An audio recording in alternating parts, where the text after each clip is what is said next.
We pray that the application be dismissed and a declaration do issue that the prosecution and the police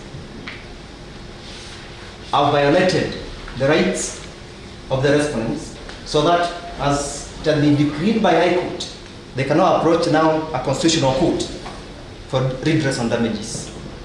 We also pray that after dismissal of this application, the police should also be barred from arresting the respondents.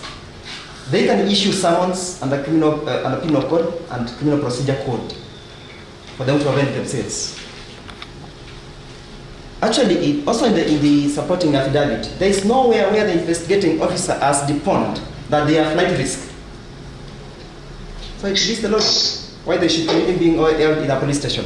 So we insist that these proceedings are unconstitutional and the court cannot issue any orders in unconstitutional proceedings. Section 36A of the Civil Criminal Procedure Code allows the court to grant orders for the detention of suspects by police where an alleged crime recognized by law has been committed. The matter herein is complex, as many assailants are said to have perpetrated the offenses being investigated, which happened across 2 counties.